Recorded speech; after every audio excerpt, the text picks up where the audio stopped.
brain injuries that they have received. And what we can certainly pledge at this stage to do, and I hope this will be of some use to him and the many who care about this issue in the way that he does, and as I'm sure members do across the House, the Department of Health and Social Care will lead on the development of a cross-departmental government strategy on acquired brain injury and other neurological conditions. I'll be very happy to share details with him shortly. Felicity Bucket. Thank you, Mr. Speaker. In July of this year, my constituency, Kensington, suffered devastating flooding, with more than 2,000 homes flooded, a river running down Portobello Road, and a lot of residents having to move into temporary accommodation.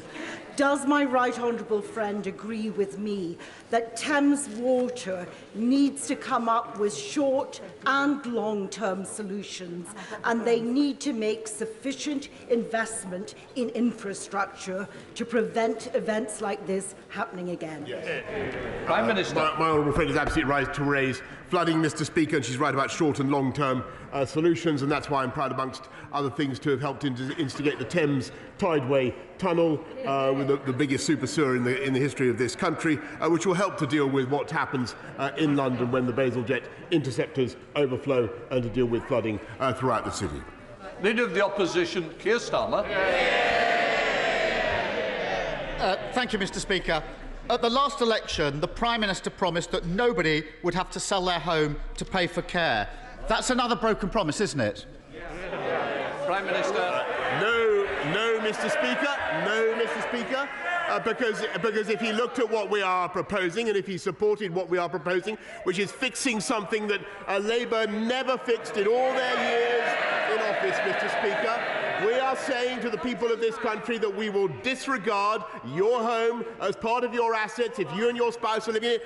And number two, Mr. Speaker, you can have a deferred payments agreement if you move out of it and you're living in residential care. You can have a deferred payments agreement. But most important of all, Mr. Speaker, by putting the huge investment that we are making now in health and social care, we are allowing for the first time the people of this country to insure themselves against the potentially catastrophic, the otherwise catastrophic costs of dementia or Alzheimer's, Mr. Speaker. And even if you're not one of those people who suffer from those afflictions, we are taking away the anxiety from millions of people up and down the land about their homes. Keir Starmer.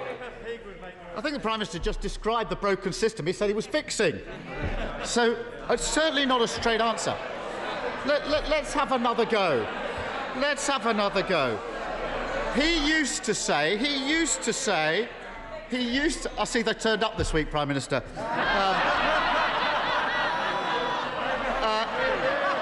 Mr. Speaker,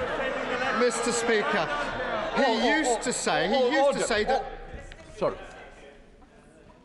I don't think I need any further. Yesterday we had a very good example of the house being at its best in that church, in that cathedral. Please, let's show some respect. I want to be able to hear not only the Prime Minister but the Leader of the Opposition. Shouting each other down doesn't do you or your constituents any good. We need to hear the questions, and I certainly need to hear the answers. And if anybody doesn't like it, please leave now. Keir Starmer. Mr. Speaker, it's not a complicated question, so let's have another go. He used to say that nobody would have to sell their home to pay for their care. It's in his manifesto right here. On the basis of that promise, he then put up tax on every working person in the country. So has he done what he promised and ensured that nobody will have to sell their home to pay for care? Yes or no? It's not complicated. Prime Minister. No, it's not complicated, Mr. Speaker, because what we're doing is disregarding your home as part of the assets that we calculate. So if you go down to £100,000, that's the beginning where we will ask you to contribute. But your home is not included in that, Mr. Speaker. And they have absolutely no plan. They've spent decades failing to address this. And only a few weeks ago, Mr. Speaker, they failed to vote for the £36 billion that will enable us to fix this and to help people up and down the country, not just to fix the social care problem, but to pay for people to live in their own homes, Mr. Speaker, and receive the care they need in their homes. That's what this One Nation Conservative government is doing. Why won't it support it? Mr. Speaker, he's had 2 opportunities to stand by his manifesto commitment and he's not taken them. Well, it says he just has. So let's test this in the real world, Prime Minister. Under the Prime Minister's plans, a person with assets worth about £100,000, most of it tied up in their home, would have to pay £80,000. They'd lose almost everything. How on earth does the Prime Minister think that they can get their hands on that kind of money without selling their home? Prime Minister. Mr. Speaker, I'm going to have a third go at trying to clear this up in the befuddled mind of the right honourable gentleman opposite, because it is important, and the fact is that the party opposite have totally failed to address it. They haven't had the guts to fix this in all their time in office. It's something left over. It's something left over from the Attlee government, and we are fixing it. And let me repeat for the third time, Mr. Speaker, since your home is disregarded. Number 2, even if you have a second home in your residential care, Mr. Speaker, you have a deferred payments agreement if you want. And number 3, Mr. Speaker, we are allowing you to insure yourself for the first time against the catastrophic consequence by capping it at 86,000, Mr. Speaker. And now he stood on a manifesto to put the cap where, Mr. Speaker? At £100,000, Mr. Speaker. Keir Starmer. The question was very simple, and it's the question all of his backbenchers answered. If you've got a house worth about £120,000, £140,000, how do you find £80,000+ without selling your home? It's common sense. Strip away the bluster, strip away the deflection, strip away the refusal to answer the question. There's a simple truth, and this is why the Prime Minister won't address it. People will still be forced to sell their homes to pay for care. That accounts... Why did they... Look at the vote the other day to see the answer to that question. They'll still be forced to sell their home. It's another broken promise. Just like he promised that he wouldn't put up tax. Just like he promised 40 new hospitals. Just like he promised a rail revolution in the north. Mr. Speaker, who knows if he'll make it to the next election? But if he does, how does he expect anyone to take him and his promises seriously? Prime Minister. Mr. Speaker, yet again he raises the rail revolution in the north. And the 3 new high-speed lines, Mr. Speaker, 96 billion pounds. Nothing like it. Again, nothing like it, Mr. Speaker. Nothing like it for a century. And just for the advantage of what I didn't even know this. I was in a state of complete innocence about this last week, Mr. Speaker. But it turns out that the right honourable gentleman actually campaigned against HS2 altogether. Said it would be devastating and said it should be cancelled. I can tell you something, Mr. Speaker. HS2 runs through my constituency as well. And I took a decision, even though it's been very tough for my constituents, I took a decision that it was the right thing to do for the long-term interests of the whole country. How can they possibly trust that man? Mr. Speaker, I think he's lost his place in his notes again.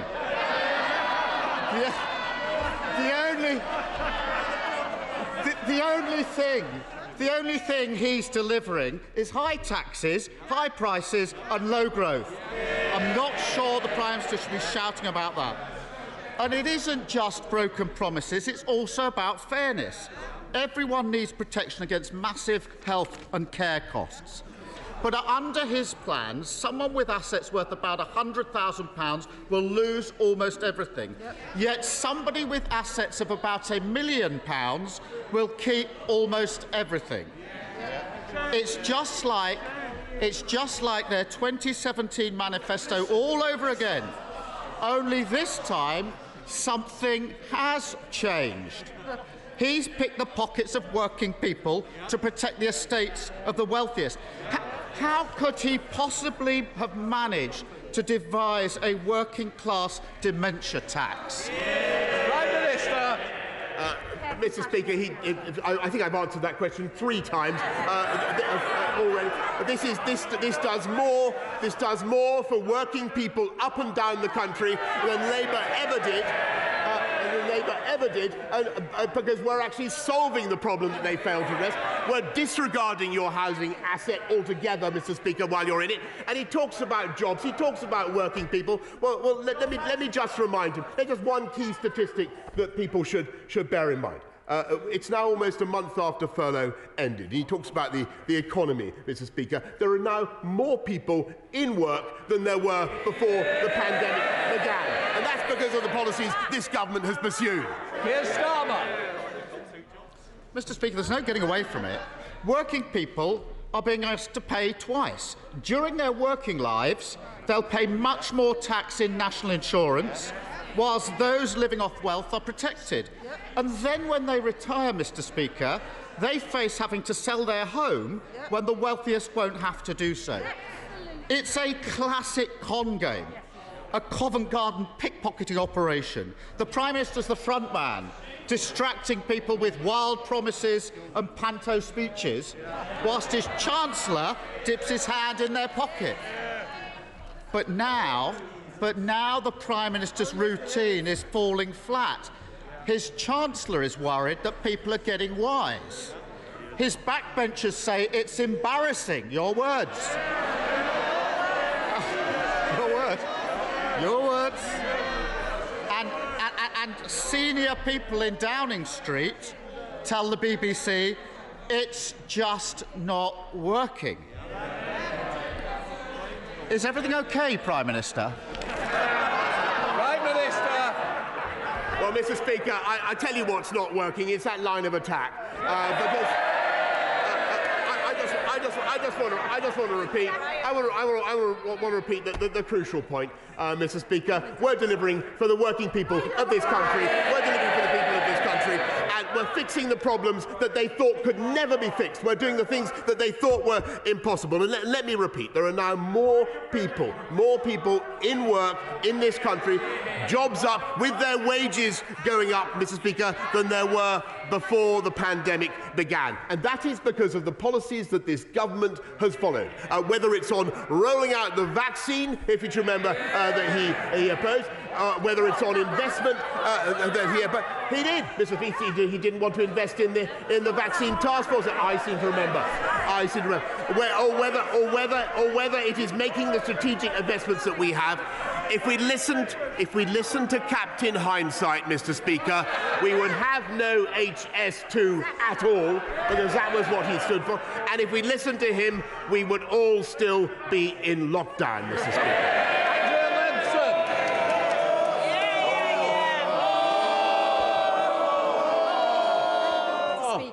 Can the Prime Minister confirm that he will use the rest of the UK's presidency of COP to urge countries around the world to make good on the pledges that they made in Glasgow? And does he agree with me that decarbonisation can create millions of jobs across the UK and around the world? Prime Minister. I totally agree with my right honourable friend who's right about this and many other things. And that's why our transition to green jobs is supporting 440,000 new green high-wage, high-skilled jobs across the UK. And the breakthrough agenda that we had endorsed at COP26, I believe will support between 20 and 30 million jobs across the world by 2030. And I think that's probably a gross underestimate. We now come to the Leader of the SNP, Ian Blackford.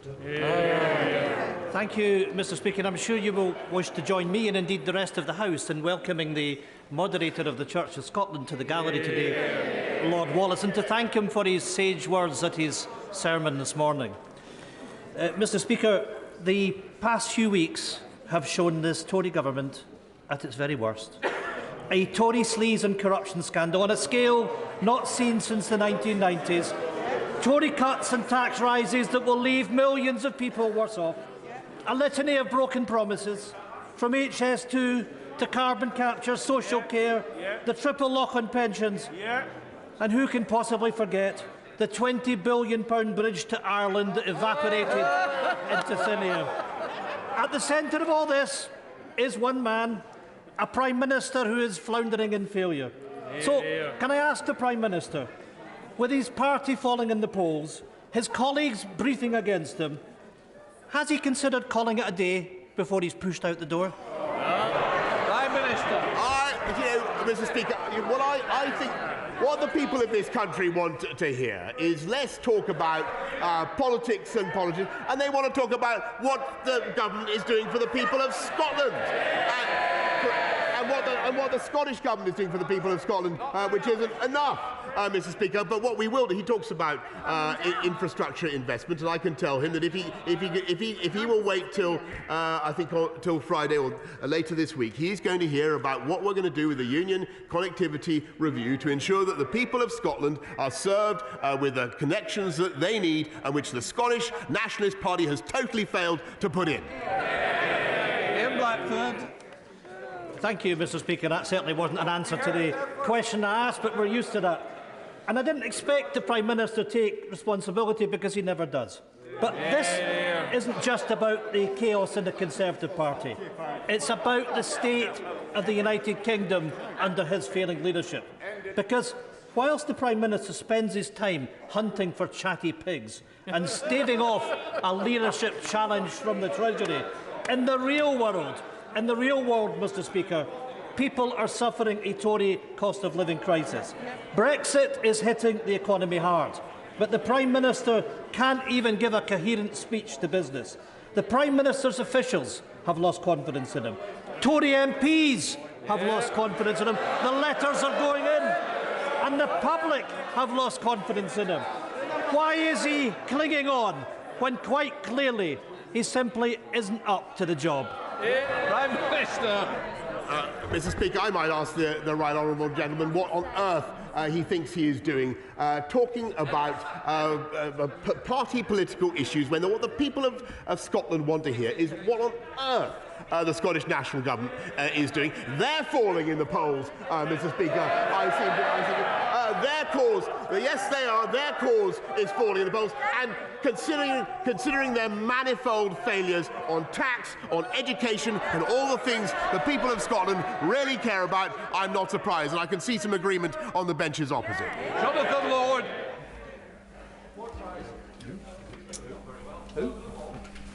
Mr. Speaker, I celebrate the recent successes of Woking College, my local sixth form college, and I welcome the recent government investment for a new teaching block, which will allow it to expand. Many colleges and students find BTECs to be a really valuable qualification and course, enabling progress into higher education and skilled employment.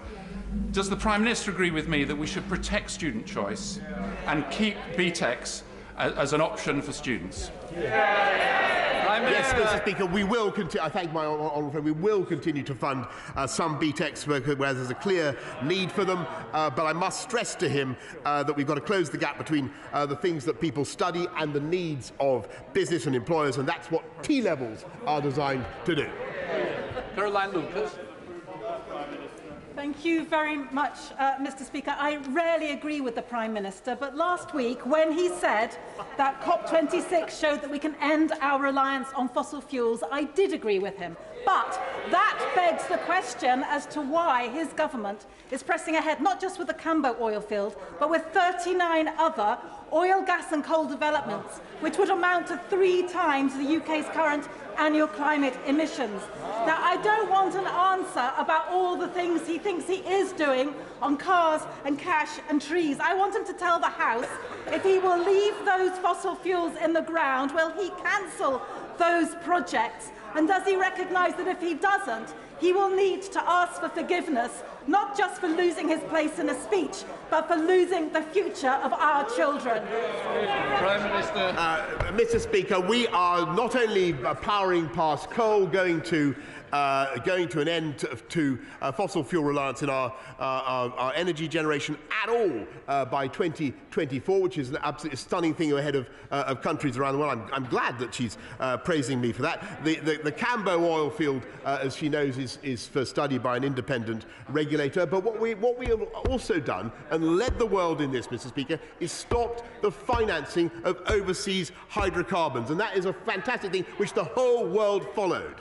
Dr. Andrew Morris. Mr. Speaker, net zero, levelling up and building back better can't happen unless we have a massive increase in the supply of critical tech minerals like silicon, copper and lithium.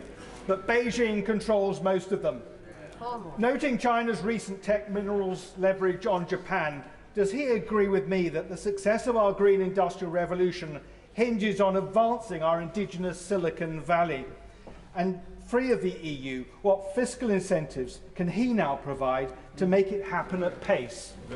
Minister. I thank my honourable friend for that. And as he knows, there are some very, very interesting and potentially very lucrative sources of minerals such as lithium in this country, whose exploration, discovery and reuse we are encouraging. But secondly, on the tax point that he rightly raises, we're going to use free ports to ensure that we support them as hubs for the processing of those critical minerals here in the UK.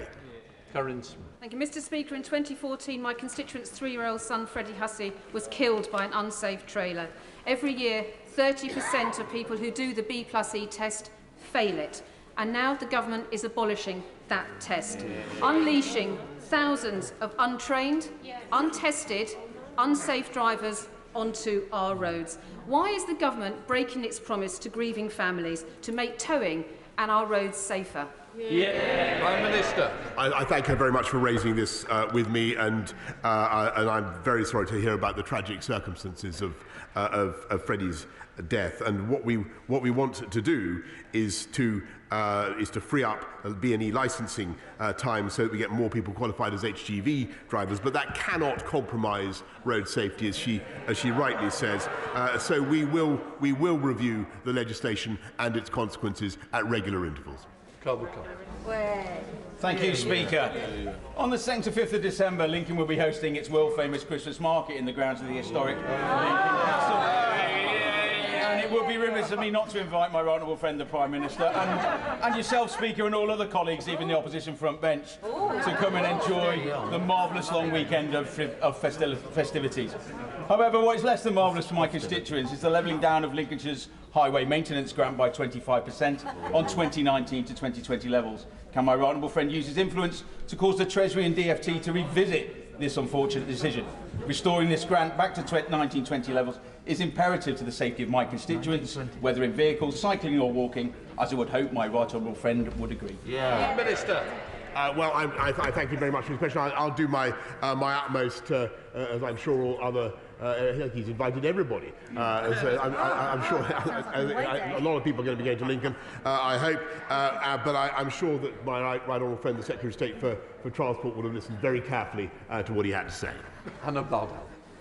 Inexplicable, Mr. Speaker, is how former Vaccine Task Force Chair Kate Bingham described his government's decision to cancel its contract with Livingston-based vaccine developer Valneva, a company the Prime Minister has himself visited. She also noted how shoddily Valneva have been treated and how damaging his government's decision has been for UK life sciences, exports and for jobs in my Livingston constituency, where a state-of-the-art vaccine manufacturing plant now lies unfinished. There has been no apology to the incorrect statements in the House, so can the Prime Minister please meet with me and representatives from Valneva, and will he tell me whether his government has tabled any proposals to reach an amicable resolution which was promised at the dispatch box, and if not, when will he do so? Minister. Yes, I thank her very much. And I was personally very disappointed when we couldn't get approval for the Valneva vaccine in the way that we had hoped, and I know how disappointing that was to colleagues in Scotland.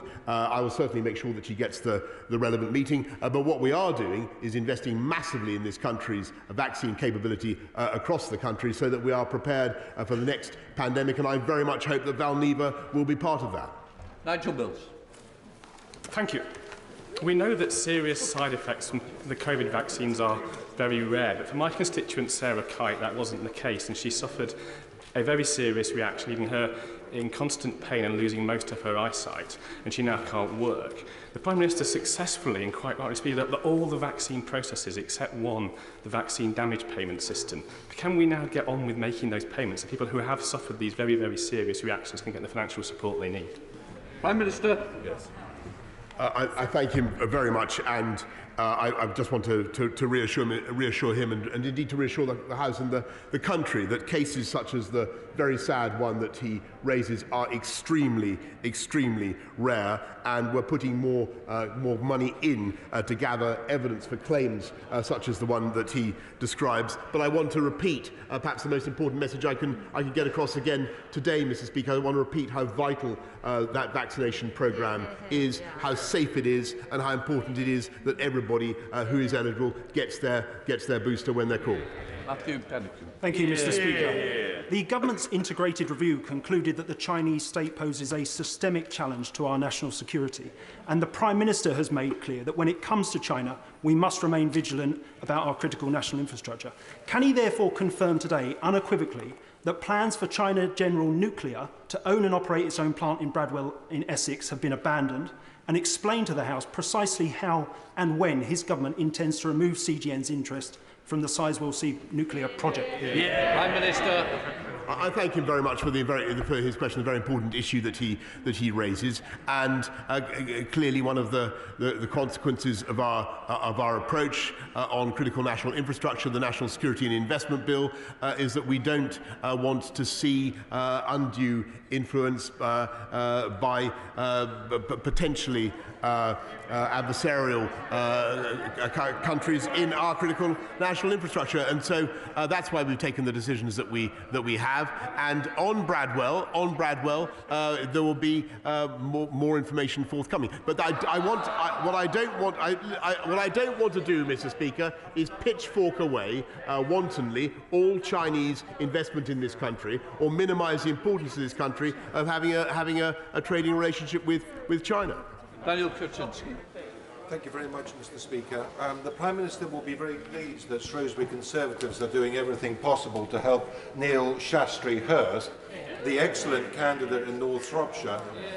But he will also know that the #1 issue affecting Salopians at the moment is the £312 million that we've secured for a modernisation of our A&E services. This has suffered terrible delays over the last 8 years, leading to a worsening of our A&E services for local patients. Will he do everything possible to help us get this finally across the line so that we can provide safe A&E services for all the people of Shropshire and Mid Wales? Prime Minister. I thank him very much, and that's one of the reasons why we're investing £36 billion more in our NHS now to help cope with the backlog, the extra winter pressures, particularly on A&E. But it's also a reason why the booster programme is so vital, because we don't want those beds filled with COVID patients, and we don't want delayed discharges either. Thank you, Mr. Speaker. So far, his government have found billions for nuclear, but nothing for the Scottish carbon capture cluster, nothing for pump storage hydro, and now are at risk of failing the tidal stream generation, a technology Scotland's a world leader in. Now, the ask is for a £71 million ring-fenced marine pot in next month's energy auction. So the Prime Minister's got a choice: provide this money and allow continued scale-up and commercial success based on a UK supply chain, or see the manufacturing jobs move abroad. What's it going to be? Prime Minister. Well, Mr. Speaker, I'm so glad he asked that question, because I can tell him, and I can tell his right honourable friend, the leader of the SNP in Westminster, that we will be including a support for tidal stream. For tidal stream in the upcoming to the value of £20 million. Come on. Not to be sneezed at. Not to be sneezed at, Mr. Speaker. In the upcoming Contract for Difference auction, I've met representatives of Scottish Tidal Power. I think it's fantastic, original, inventive what they're doing. We want to support it. Sir David Evelyn. Mr. Speaker, Prime Minister, I've been out campaigning with our excellent candidate in Bexley, Sidcup, Louis French, for the by-election, and responses on the doorstep are very good. the opposition know nothing as usual. Can my right honourable friend confirm that he will continue to implement our 2019 manifesto and implement policies to ensure that we build up better for the whole country, including London, because this is what the electors in Bexley want? Yes, Mr. Speaker, I can, and I have happy memories over many years of campaigning with my honourable friend in Bexley and Sidcup. And I can tell him that we are delivering on our agenda for the people of London, putting 20,000 more police out on the street and making sure that they get to outer London boroughs as well, and making sure that Londoners do not suffer from the crazed outer London tax that would see motorists penalised by the Labour mayor for driving into their own city. Thank you, Mr. Speaker. The Cherwell Larder in Kidlington does incredible work serving nearly 2,000 of my most vulnerable constituents, but at the moment there simply isn't enough food to go around.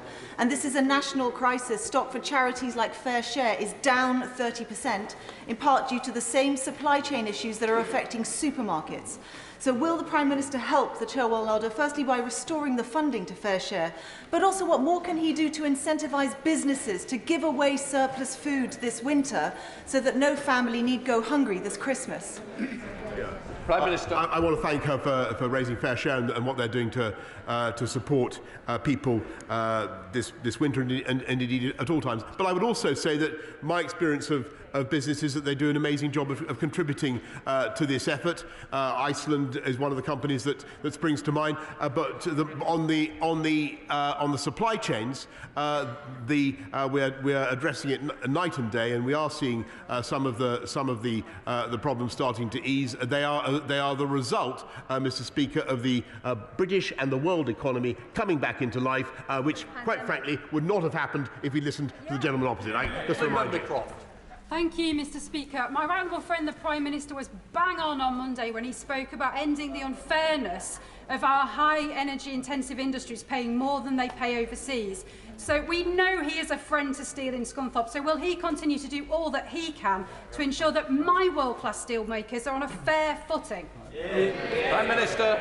Yeah, I thank my honourable friend and everything she does for steel and for Scunthorpe, and I can tell her that I do believe that British Steel has suffered as a result of decisions taken years and years ago from unfair energy costs. We need to fix it, and this government is getting on and making another of the long-term changes we're instituting, Mr. Speaker. We're putting in the nuclear baseload that this country has long been deprived of. John Speller.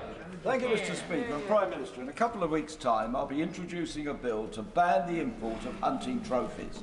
Not only does that have widespread public support and support from opposition parties, but in the past the principle has been supported by Conservative manifestos, the Queen's Speech, and indeed by yourself. So, Prime Minister, on Friday the 10th of December, will you tell your whips not to block the bill, but to let it go forward so we can work together and end this vile trade as soon as possible? The honourable gentleman is completely right, and that's why we're going to introduce legislation this Parliament to ban the import of hunting trophies and delivering the change that we promised, and I hope that he will support it. Sir Mike Penning. Mr. Speaker, the Prime Minister cheered all of my constituents up when he came to South West Hertfordshire and said we were going to have a new hospital. Sadly, Prime Minister, even though the money's there, the local management of our trust have blocked it. They're going to refurbish Watford and not give us a brand new hospital on a greenfield site, which is what we want. Prime Minister, will you meet me and some of my constituents to unblock this and tell the NHS they need to build a new hospital for Hemel Hempstead? Prime Minister. I'm grateful to our friend. I do remember the issue being raised with me when I was with him. I'll be very happy to secure a meeting with my right honourable friend, the Secretary of State for Health, and who I'm sure will be able to unblock things one way or the other. John Nicholson. Thank you, Mr. Speaker. Scots stood slack-jawed this week with astonishment at the news that the Prime Minister has abandoned his DUP bridge to Northern Ireland. Perhaps he'll offer hot air balloons for the crossing instead and inflate them himself. Broken bridge promises to Scotland, broken rail promises to Northern England, With buyer's remorse consuming the Tory backbenchers, who does he think will be defenestrated first? His hapless Tory leader in Scotland or himself? Prime Minister. Mr. Speaker, I just want to remind the Scottish Nationalist Party that they are there to represent the people of Scotland and to deliver better services, better transport, better healthcare, and what we are delivering. He talks about transport, Mr. Speaker. I'll tell him what I said to the leader of the SNP in Westminster. What we are delivering is the first thoroughgoing review of union connectivity, so that we look properly at all those roads, the A75, the A77, the A1, all those vital connections for the people of Scotland that have been neglected by the SNP, that this government is going to fix. Final question, Miriam Kay. Thank you, Mr. Speaker. I'm absolutely delighted with the £500 million Start for Life funding that was announced in the budget. And my right honourable friend knows from personal experience how important those early years are, whether that's parenting advice, access to healthcare or age-appropriate theme parks. So does he agree that rolling out family hubs to 75 local authority areas is a great start? But can he confirm that if this is a successful programme, the government's aim is to roll it out across the whole country? Prime Minister. Yes. I thank her very much, and she's totally right in what she says about Start for Life. And I'm just seeing if my right honourable friend is still in her place, which she's vanished. But I want to thank my right honourable friend, the member for Northampton, because she has championed this for many, many years. She is right. Mr. Speaker, investment in kids' early years is absolutely crucial. That's why this government has begun Start for Life. And yes, if it works, Mr. Speaker, we will roll it out across the country. We're now going to come to the urgent questions. For those who need to leave, please do so.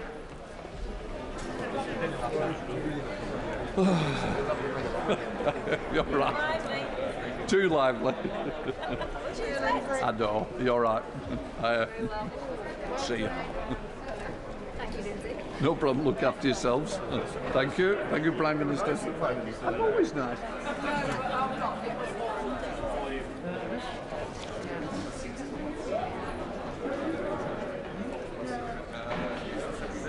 We now come to the urgent question. I call the Shadow Secretary of State, Ed Miliband.